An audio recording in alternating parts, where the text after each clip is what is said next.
Vamos a nuestra mesa de los miércoles y vamos a hablar sobre dos casos de corrupción que están en medio del debate nacional. Uno en el que un secretario estatal de seguridad se convirtió en el, aparentemente, por lo menos de acuerdo con la acusación que existe, en el líder de una célula criminal, de la Barredora. Me refiero, por supuesto, a Hernán Bermúdez Requena, quien está detenido en Paraguay esperando extradición a México. Y por otro lado, pues el muy amplio esquema de contrabando de combustible que ha sido destapado y en el que participaban altos mandos de la Marina, funcionarios aduanales, empresarios. Y vamos a hablar de ello aquí en la mesa, sobre todo con el ángulo, pienso que se lo voy a proponer a quienes me acompañan esta mañana, pues de qué se puede hacer desde el punto de vista legislativo, si hay huecos en cuanto a las responsabilidades de servidores públicos, particularmente los que tienen que ver con la seguridad, y también si hay huecos en materia de traslado de combustibles que se pueden cerrar gracias al trabajo legislativo. Me acompañan esta mañana Iraíz Reyes, diputada de Movimiento Ciudadano. ¿Qué tal, Iraíz? ¿Cómo estás? Muy bien. ¿Y tú, Pascal? Gracias por este espacio. Afortunadamente, muy bien.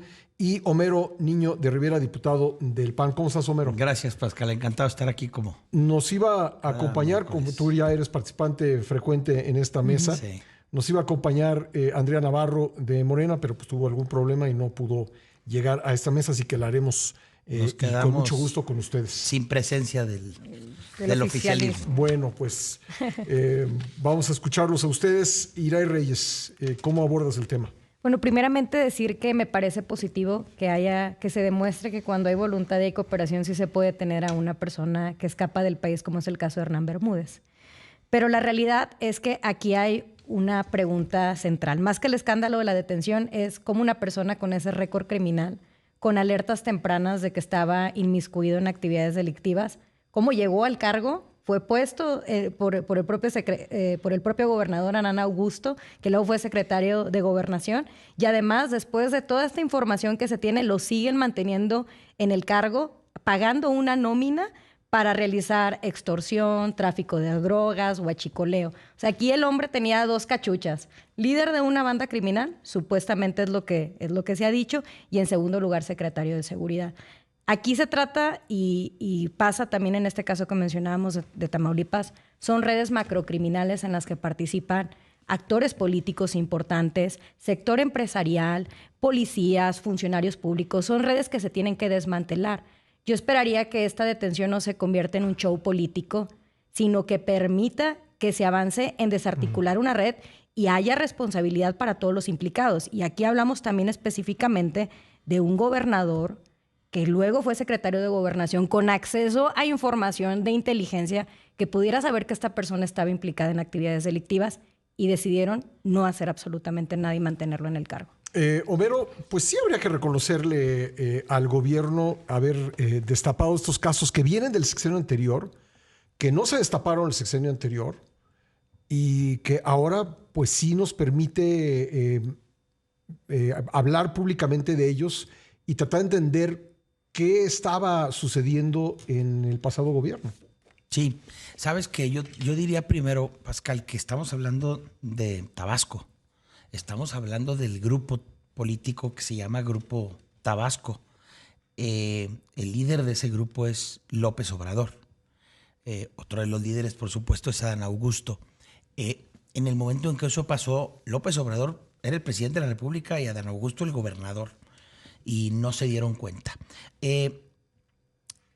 Este personaje, Hernán Bermúdez Requena, militaba en Morena. Es decir, no estamos hablando de un policía que se quedó pues de forma inercial en un gobierno. Él militaba en Morena, se le veía en los eventos de Morena, tiene fotos con la presidenta de Morena, era un activo militante de Morena. Es muy diferente. Y menciono con toda tranquilidad de hacerlo, es muy diferente al caso de García Luna.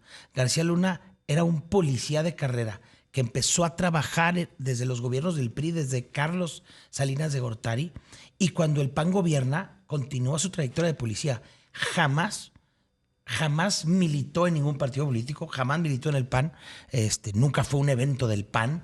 Yo nunca lo vi, nunca he cruzado palabras yo con él, no lo conozco, pero es muy distinto el caso de un político militante de Morena a un policía que nunca militó, porque ha sido la insistencia de Morena siempre de vincular a García Luna con el PAN. Y García Luna, insisto, viene de una carrera política en el gobierno, sin importar quién gobernara, ¿no? Creo que eso es mucho más, es importante. Otro dato importante es que el propio gobierno, como bien dices, el propio gobierno actual lo está acusando no de facilitar o pertenecer o colaborar, sino ser el jefe de una banda de criminal, ¿no? Bien, después de este saque inicial tenemos que hacer una pausa y regresamos para discutir un poco más sobre estos casos de corrupción y qué se puede hacer en el terreno legislativo para cerrar esas lagunas por las que evidentemente pues está operando la corrupción. Le pregunto a mis invitados en esta mesa, la diputada Iraí Reyes del Movimiento Ciudadano y Homero Niño de Rivera del PAN, si hay algo que se puede hacer desde el terreno legislativo para pues cerrar o secar estas lagunas en las que se mueve la corrupción. Y, por ejemplo, un tema que pienso que debiera animar ese debate es cómo puede llegar alguien a ser secretario estatal de Seguridad Pública sin una mínima revisión de sus antecedentes. En el periódico hemos publicado muchísimos antecedentes de Hernán Bermúdez Requena, de cómo estaba señalado desde antes, si fuera cierto o no habría que verlo, pero señalado desde antes por tráfico de drogas, y aún así llega a ocupar la máxima posición de seguridad pública en el estado de Tabasco. ¿No hay ya controles de confianza en ese tipo, en funcionarios de ese nivel, Iraíz? Sí, claro que existen, pero bueno, también debemos decir que hace falta fiscalización en los altos mandos de seguridad. ¿Quién los revisa a ellos, no? A los secretarios de seguridad. Los policías, bueno, tienen sus pruebas de control de confianza, pero quien era, digamos, superior en la jerarquía era el que estaba en un nivel mayor, y aquí quien debía fiscalizarlo, bueno, aparte que creo que ese es un área de oportunidad que tenemos legislativa, todas esas medidas de fiscalización que puede haber en materia de seguridad, desde el uso de recursos hasta el ejercicio del poder, pero aquí podía ser quitado políticamente por el gobernador, cosa que no sucedió. Con todas las filtraciones y con toda la información revelada, fue mantenido impunemente en el poder por casi un sexenio.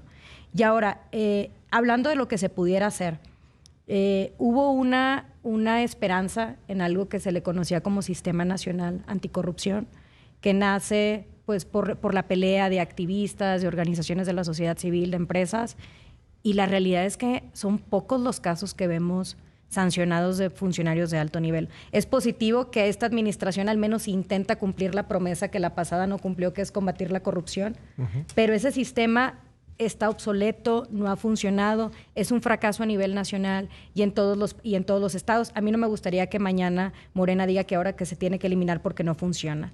Pero ahí habría mecanismos de políticas públicas anticorrupción y de vigilancia que creo que podrían abonar a este problema a nivel nacional. Gracias, Iraíz. En su documento de campaña, un proyecto alternativo a Nación, el expresidente López Obrador hablaba de controles ciudadanos, los cuales nunca existieron. Yo creo que también todo esto de lo que estamos hablando, de lo que están diciendo, es parte de este desprecio por la técnica, por el dato, por lo científico. Acuérdate que tuvimos 6 años de un gobierno que despreciaba, insisto, la técnica, valoraba la lealtad, por sobre todo, y fue despreciando. Incluso el presidente se burlaba de la técnica, toda la técnica era mala, era neoliberal, ¿no? Los estudios, la preparación era mal visto. Los organismos autónomos. Y sin duda los organismos autónomos que fueron minándolos, fueron quitándoles presupuesto y luego desapareciendo a la mayoría.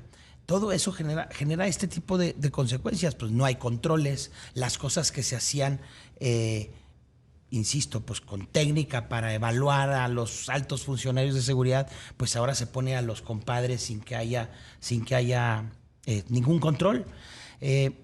Yo sí estoy seguro que, otra vez hablando del dinero, esta concentración de la mayoría del presupuesto en programas, en elefantes blancos que pierden dinero todos los días, y quitarle dinero a todos estos organismos que eran serios y que costó muchos años construir. Yo creo que todo esto tiene que ver también con eso.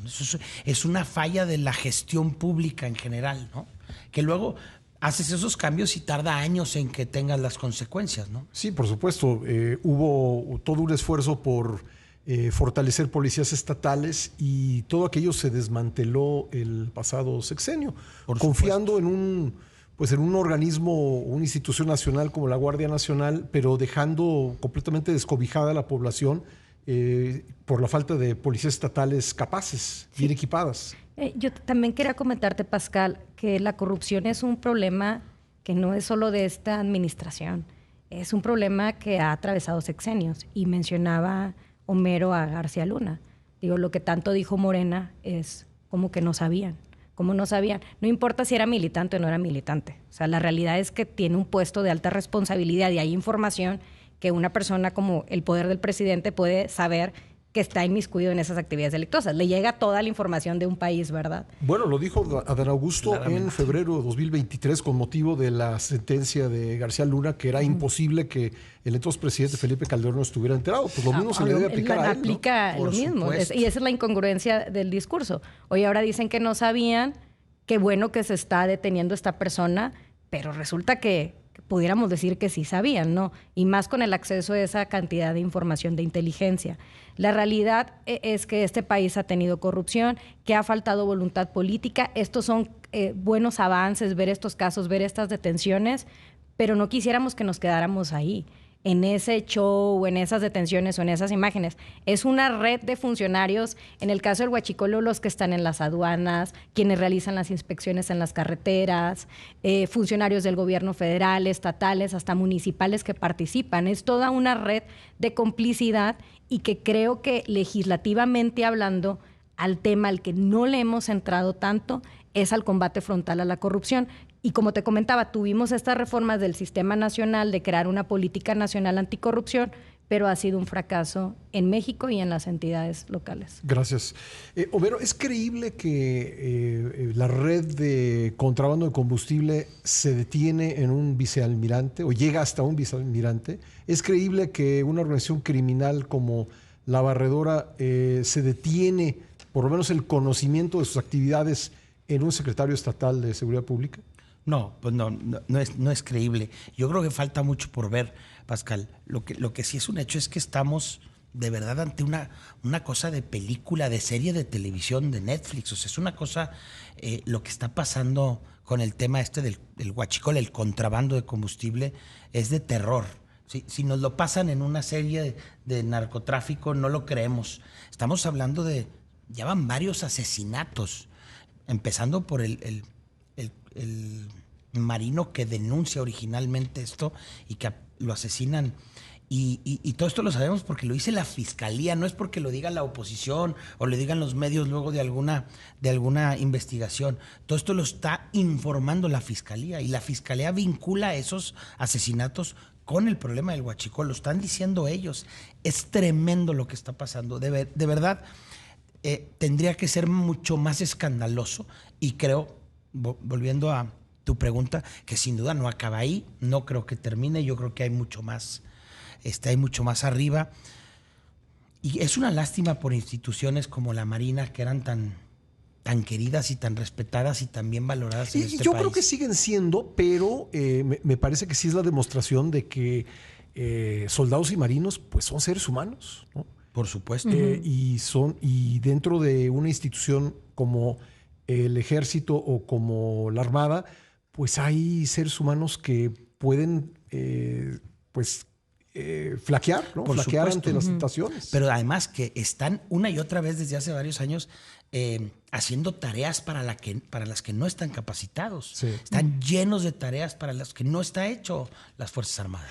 Para concluir, ¿cómo echamos a andar? Entiendo muy bien los números, la correlación de fuerzas en las dos cámaras, que lo hace difícil en sí mismo, pero no por ello creo que debemos desistir de preguntarnos cómo volver a activar un sistema nacional anticorrupción. Bueno, cuando se vio la reforma al Poder Judicial, justamente lo que decíamos desde la oposición es, oye, ¿cómo no aprovechamos esta discusión de la justicia en México? Porque el combate a la corrupción es un tema de justicia, tiene que ver con las fiscalías, que supuestamente son autónomas, así viene en la Constitución, pero la realidad, y lo vemos, es que unos casos los toman y otros no. Y ese ejercicio político de las fiscalías pues no se debería de dar. ¿Cómo lo activamos? Creo que al menos desde Movimiento Ciudadano siempre hemos tenido la disposición de dialogar, de construir.